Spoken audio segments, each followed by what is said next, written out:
Welcome to Building Reddit. I'm your host, Ryan H. Lewis. There's a lot that goes into how brands partner with Reddit for advertising. The combination of technology and relationships bring about ad campaigns for shows such as Rings of Power and avatar collaborations like the one with Stranger Things. In today's episode, we'll be hearing from Sarah Miner. She's the head of media and entertainment, and her job is to build those partnerships with brands so that Reddit is the best place for community on the web. Thanks for coming on the podcast, Sarah. Please introduce yourself.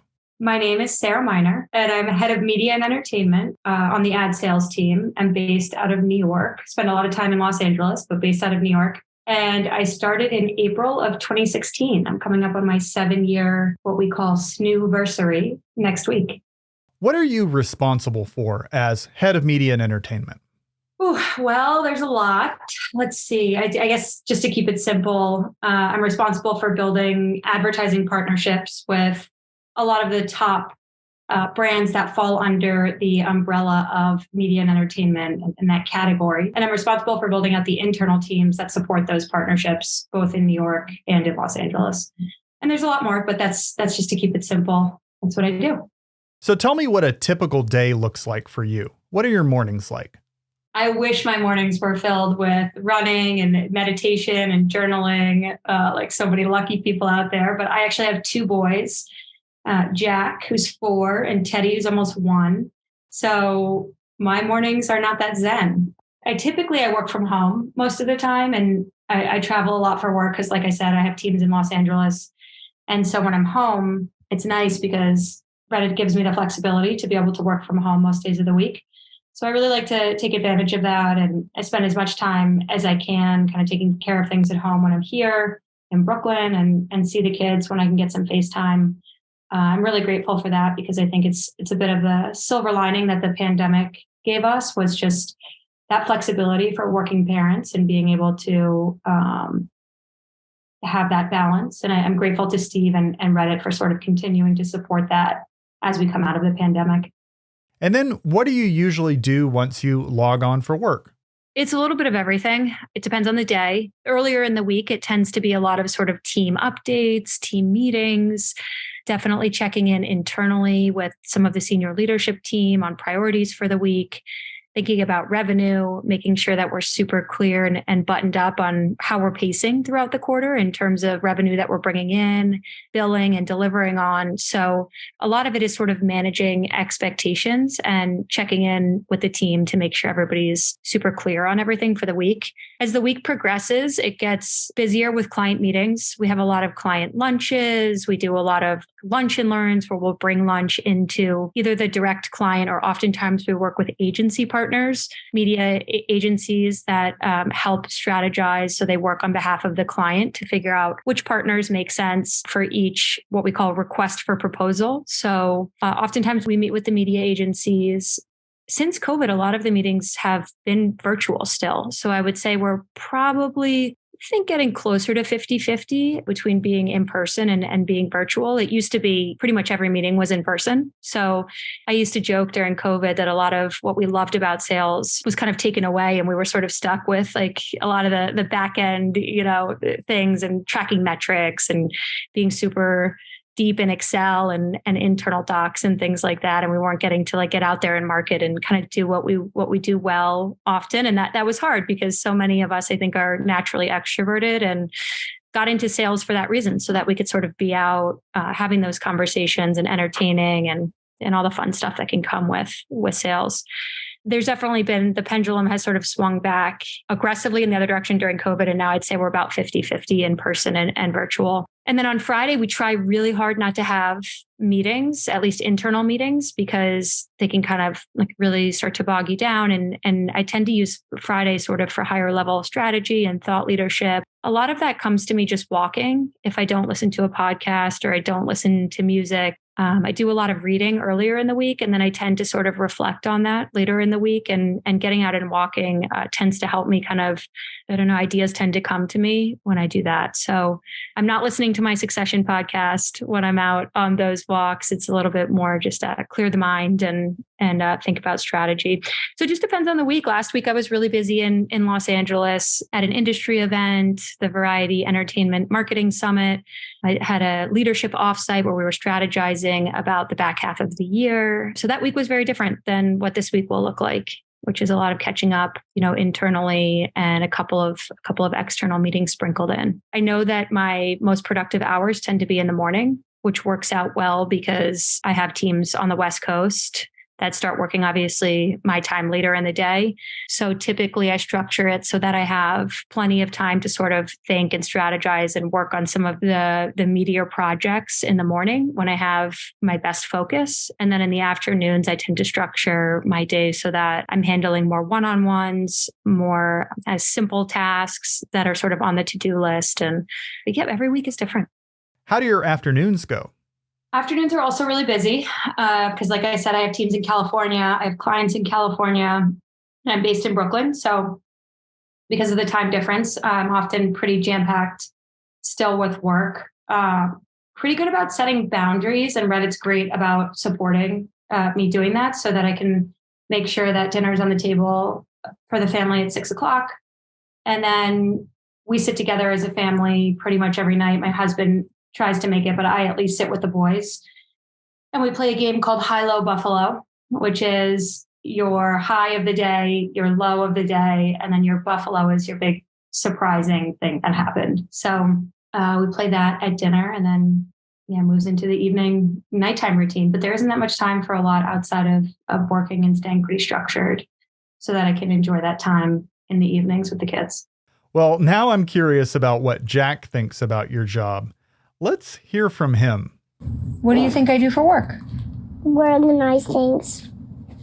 What? Organize things and do things on your computer. Oh, like what? I don't know. Just Where do I work? at One World Trade. One World Trade. And who's my boss? Rick, And do you know who Snoo is? a robot. Snoo is a robot? Yeah. And what does Snoo sound like, do you think? I don't know. Like a skeleton? Like a skeleton? Yeah. You know what? That's what I think too. Snoo is a robot that sounds like a skeleton. Definitely. All right, back to your work. How does it go when you're pitching to brands? How do you position Reddit? Yeah, I think, the space is pretty crowded. And I think there's sort of a never ending sea of content choices for consumers and more competition than ever for entertainment properties right now. So I think standing out from the competition is really more important than ever. And I think Reddit really is the place where you can kind of cut through the noise and do that. I believe that there's really truly meaningful engagement and authenticity on our platform. And I don't think that really exists anywhere else. Our users really trust each other, and they come to Reddit to kind of lean into that trust and to learn and to talk about new IP and content and services. And I think that trust really leads to action. An interesting stat that we ran a Reddit survey last year for all of our entertainment users or users that fell into that category. And we learned that 35% of Redditors have never canceled a subscription service, which tells me that after our users do their research, they're extremely loyal, which I think ultimately can lead to something that we call a high lifetime value, meaning that once somebody sort of converts and commits to something on our platform, they tend to be with that brand or with that service for quite some time. And I think that it's really an opportunity for brands to reach a super highly engaged audience of relevant entertainment enthusiasts. And they're really surrounding conversations that they care the most about. So on top of that, our community base continues to grow, which I think during this time is really interesting when we know so many other social media platforms are seeing flat to down user growth. And so I think that unique audience and that unique point of view, an opportunity on Reddit really, really helps brands, again, cut through the noise and carve out a unique point of view. What's one of the challenges that you've seen around how brands perceive Reddit? Yeah, it's a good question. I think oftentimes we sort of get bucketed for certain IP that falls into very specific categories, such as horror or science fiction. And what's interesting is we have a very large, female audience on the platform and communities that are very rich in content that really is more geared towards, towards females and female users. And so oftentimes trying to flip the script on that and sort of change that that point of view that people sort of come to a Reddit sales meeting with is a bit of a challenge. It doesn't usually take long to help them see communities such as skincare addiction and other, female focused communities and how rich that conversation is and how deep it is. And usually it's pretty easy to turn it around. But I think that would be the initial sort of challenge for us on the entertainment team, is just helping people sort of open up their minds to really the massive breadth and depth of Reddit and the diversity that exists on the platform today. How did the pandemic change advertising on Reddit? So through a media and entertainment lens, most of the streaming services launched during COVID and everybody was home. And so there was this boom of streaming marketing dollars and everybody was super excited. And so I think a lot of these major media companies really started to double down there. And theaters shut down. And theatrical used to make up such a large part of the largest part of the media and entertainment marketing strategies in terms of like their overall piece of the pie.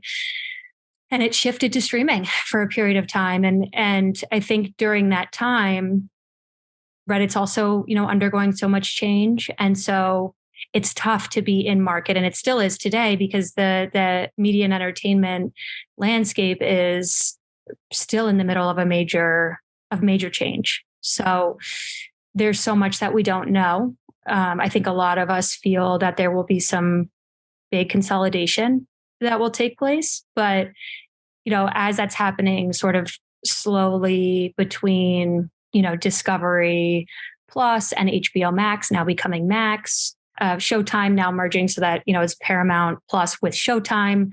So I think we're starting to see a lot of that start to happen. But COVID was really a pivotal time for most verticals, right, in most industries. But I think for media and entertainment, it's pretty unique in the way that we're seeing it play out now in terms of these companies trying to figure out what is the strategy for the future and where are we headed? Are people going to go back to theaters? Are they only going back for action and horror? Or are they going back for everything? Is the movie going experience going to be what it once was? And I think that these are big questions, and only time will tell. As a fan of TV shows like Yellow Jackets and Succession, does your love of those shows ever have an impact when you're working with those companies? Oh, yeah, for sure. I think, a big part of selling is storytelling. And I think it's really easy to, if you're passionate about particular IP, to have that come through in a sales pitch and have it be much more authentic. And so oftentimes, whether it be internal for the brainstorms ahead of time, which wouldn't typically be meetings that I necessarily would be involved in with my teams, they will loop me in if it's IP that they know that I really am passionate about.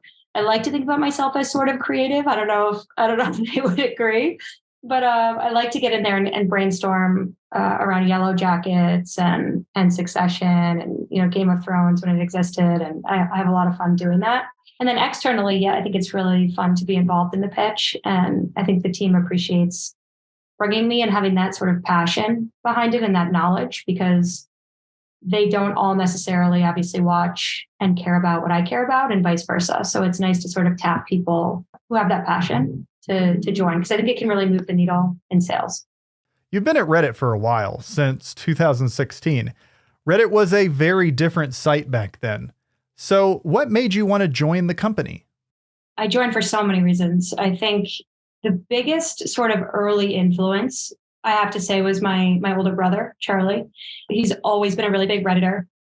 He's the reason I started using the platform long before I met the head of East Coast sales, Brian Rosenblatt, who ended up hiring me. And it's why I was sort of knowledgeable in that conversation to begin with, and even made it to the kind of the interview part, because Brian and I met through a friend, actually a coworker of mine that I worked with at Disney for 6 years before I joined. He was Brian's roommate. And so I just went to a birthday party with him, and I met Brian Rosenblatt, and we ended up chatting about Reddit for most of the night. And the only reason I could have an intelligent conversation around, the communities and what Reddit was doing. And I specifically said to him, why isn't there an app? And he said, well, actually, I'm testing the app right now. Do you want to see it? And so he showed me the app, and I gave him some feedback. And the next thing I knew, I was interviewing. And so I think, coming back to Charlie, I think my older brother, was super knowledgeable. He got me hooked on Reddit early. He was very passionate. And then he was definitely actually the most excited person to hear I was interviewing. He thought it was so cool. And so the fact that my older brother thought it was pretty cool, that helped. And then I would say second is mission. I still really believe in the mission of the company, bringing community and belonging to everyone in the world. I believe that Reddit does a lot of good. And so that felt nice. And then last and arguably most importantly, I really felt like I was going to learn a lot, and I was going to be able to have an impact pretty quickly. In these last 7 years, how has your view of Reddit changed? That's such a good question, because it changes all the time. It's still changing. I think I always used Reddit, but I would say I used it kind of for a laugh. I thought there was some funny stuff on Reddit, and I used it for product recommendations. I didn't get my Bose headphones until, back in 2017, until I had thoroughly researched that on Reddit. It was the only place I really trusted for product recommendation. I didn't go with Volvo for our car until I had checked out what car should I buy. So I think for me, the platform, I knew that there was a lot of value there. And from a user standpoint, I saw it, I think, pretty superficially at that time, early on in my career. And then I got pregnant with Jack, and Jack was breech, and I found out I had to have a C-section. And that was hard for me, which I think a lot of moms can relate to. When you sort of go through, you think that your birthing experience is going to be a specific way, and you find out it's actually going to be different. And I found the April 2019 bumper community on Reddit. And what's amazing about Reddit is there's a community for every month of every year that women are due. So you can find a community with potentially hundreds or thousands of other women that are due right around when you are, and go through every step of your pregnancy with those people and ask anonymous questions and be totally candid about everything. And that's where I really realized what it meant to bring community and belonging to everybody in the world, and the good that Reddit can do on a much deeper level. So that didn't exist for me until 2019, until I was pretty well into my pregnancy with Jack. And then I would say, I think more recently, what I just alluded to is just Reddit has the potential to be so many things. And Steve has much more of a vision in terms of kind of where we could go with what we have. But I think that I'm here for the ride. I think it's so interesting and fascinating. And a big reason that I've stayed at Reddit for as long as I have has been because I feel like I have learned so much, and I continue to learn so much. And a lot of that is the transparency from the senior leadership team, and to hear out loud the way sort of Steve and the team thinks about the business and the potential future of the business. And I just didn't know how dynamic we were or we could be. And so I don't know what's ahead for us. And so there's going to be more that's going to change my view, more that's going to surprise me. And I know I'm in the middle of a next really big growth spurt for the company. And my opinion about Reddit will continue to evolve. How has the ad technology changed at Reddit since you joined the company? And what role did you play in that change? The biggest change was definitely for me was the launch of the Reddit ads platform to start with. So just to elaborate a little bit more on that, typically social partners have an open self-serve platform so that advertisers can actually just go into the system and get their campaigns live. And our first version of that, it's really impressive that we were able to roll it out. And also through an era where everybody was becoming mobile first, right? Snapchat, Twitter, all these social platforms that were out there, everybody was on their phones, and we didn't have a mobile app at the time. So the launch of that and the push to migrate users to their mobile device was an entirely new challenge for the company. And for me, I think coming from ESPN and Disney, where we had gone through recent redesigns, that was a place that I could really sort of add value quickly. And so, yes, I was a part of the team that sort of strategized about the ads product and what it was going to look like. I gave pretty regular feedback that way. And that was really impressive that we were able to launch everything and go to market with a pretty buttoned up strategy there, because there wasn't a whole lot of training at Reddit at the time. We didn't have a sales enablement team who was sort of helping to make sure that everybody was armed with the knowledge and the information that they needed to be in market talking about this change. And so we went from selling primarily to digital investment teams, who are teams on the publishing side, right? Or agencies that handle only buying from publishers, to selling to social teams and agencies that only buy on social platforms.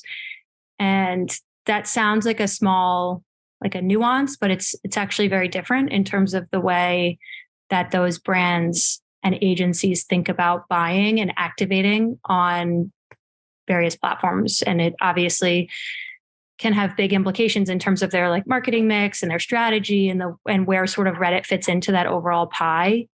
And we were never trained on that nuance. And so I had a woman when I was at ESPN who had been an incredible resource for me in terms of just learning more about performance marketing, learning more about social.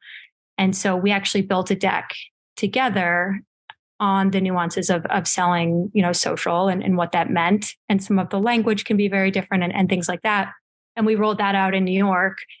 And that pilot went so well that we ended up rolling it across the country and across all of the sales teams. And I think that was an example, of where I was able to sort of see a need and go out and build. And what's so fun about Reddit, and what's always been fun about Reddit, is being able to kind of do that and have that immediate impact and go out and see a need and create a resource that can help solve for that challenge, and then actually see a real change and see and feel that impact.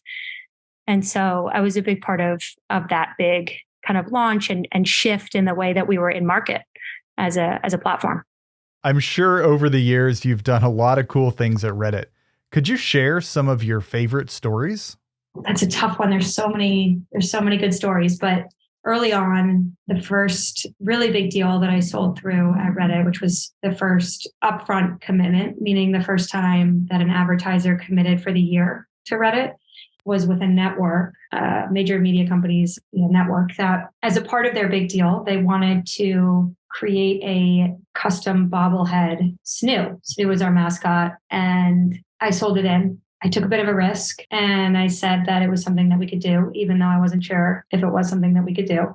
The paperwork came in, we signed it, and the day came for us to start producing these things. And I really quickly learned that due to user privacy challenges and the fact that we had actually ended our contract with our fulfillment center just a few months before that, I actually ended up having to produce this news, ship them to the office, and then actually package them. And I have a photo of this, of one of our creative strategists at the time under all of these packages, because we had spent all night taking this news, wrapping them in bubble wrap, putting them into the boxes, putting the shipping label on, writing the user's information on it with their username, and shipping them out from the office, because we couldn't have a third-party fulfillment center in between the user and Reddit. And so we had to get scrappy, and I couldn't let the deal fall through. And still is a major client of mine. So I couldn't let that happen.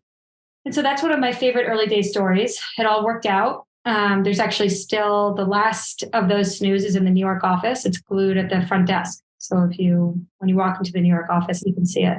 Another really good one it was my second week at the company. I barely had my laptop, and our head of sales at the time, the guy who hired me, Brian Rosenblatt, called me and asked me to go meet with the CMO of a major shipping company. And I said, sure, what am I selling? And he said, I don't know. Figure it out, basically. And that's what Reddit kind of was back then. Again, no mobile app, looked like Craigslist. We didn't have the Reddit ads platform that we know today. So there was no sort of back end place for advertisers to go in and just throw some money into the system and kind of put their ads up on Reddit. It was all much more manual. It was the way that publishers sell ads. So it was all on a reserved, like a media plan, and then through a reserved, what we call a CPM. So a fixed price. There was no biddable environment. And so it was just a very different world back then. And I wasn't sure what I was going to pitch to this shipping company. And then it occurred to me, because there was an email sent out that we were going to sunset this offering, is that we had this amazing online gift exchange called Reddit Gifts.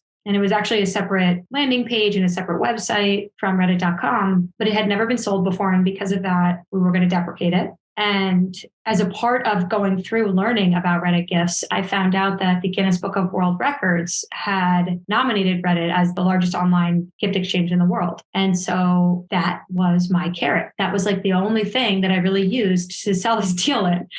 I didn't have any sort of internal like proof of concept or any, I had no way of really knowing whether or not the campaign itself was going to be successful. But we put the logo up, next to the Snoo Santa. And we got $500,000 for it, which at the time was huge. I think we had it for 3 more holiday seasons after that. And then we ended up having to sunset Reddit Gifts more recently, unfortunately. But that was a really fun early story too, and another kind of big deal early on that the team sold in. As an employee in the New York area, you've also seen the Reddit office move around quite a bit. How has Reddit's New York location evolved over the years?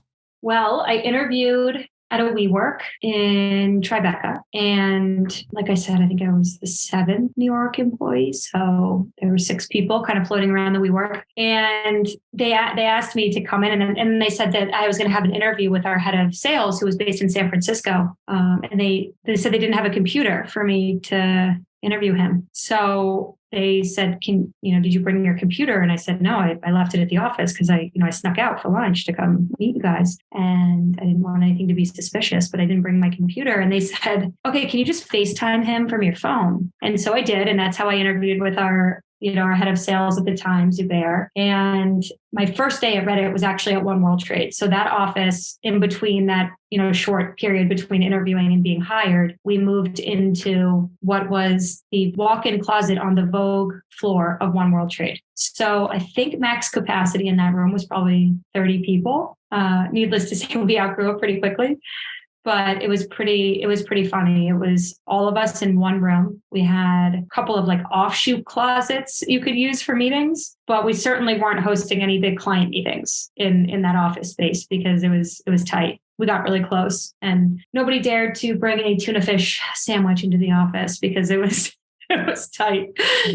So we outgrew that, and then we sourced and moved into 222 Broadway, which is across from the Fulton Street subway stop. And my brother, who's an interior designer and has a company, offered to help decorate the office space. And so it was really fun. It was, like, again, an early day kind of experience that wouldn't happen now. But my brother and I got to work together on a project to actually decorate the space. And we created this really amazing wallpaper with Snoos that look like different New York celebrities that grew up in New York. And I actually have a roll of the wallpaper in my closet and try to figure out what to do with it. But it's, I'll probably frame a piece of it and keep it around as one of the early day memories from one of the offices. And then I went on maternity leave to have Teddy. And, a few years later, went out to have Teddy in May, and I came back early November. And in that time, we had moved from 222 Broadway back to One World Trade, except we had the whole floor. And I came back my first day, and 2 of kind of the OGs at Reddit were standing there when the elevator doors opened. And I was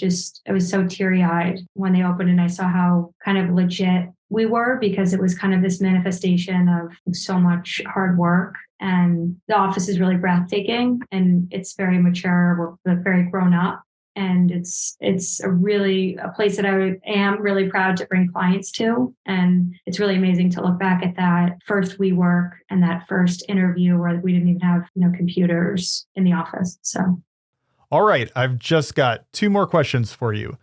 If you were on a deserted island and you only had access to one subreddit, what would it be and why?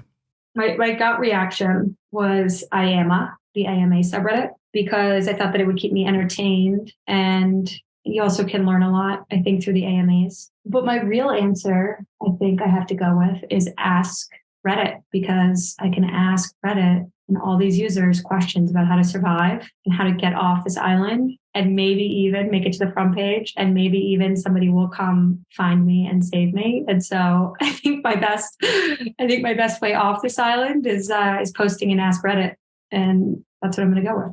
And what's your favorite meme? Homer bushes. Homer bushes I use like way more than I should. I think my team would agree with that. This is definitely my favorite. I also like This Is Fine, the one with the dog in the fire, because oftentimes life these days can feel like that. where we are surviving and not necessarily thriving through every day. And especially with the kids and the chaos that is life as a young parent at a company in hypergrowth mode. And so I use that one a lot too. All right. Thank you, Sarah, for answering all my questions. Thank you, Ryan. Thank you so much. It was really fun. So what did you think? Does it sound cool to build Reddit, one of the largest sites on the internet? If so, then check out our open positions at www.redditinc.com/careers. And to get more behind the scenes info, check out Reddit's engineering blog at reddit.com/r/redditeng. And that's it for now. See you in the next episode of Building Reddit. Building Reddit is an official podcast from Reddit. This episode was produced by Ryan H. Lewis. Thanks for listening.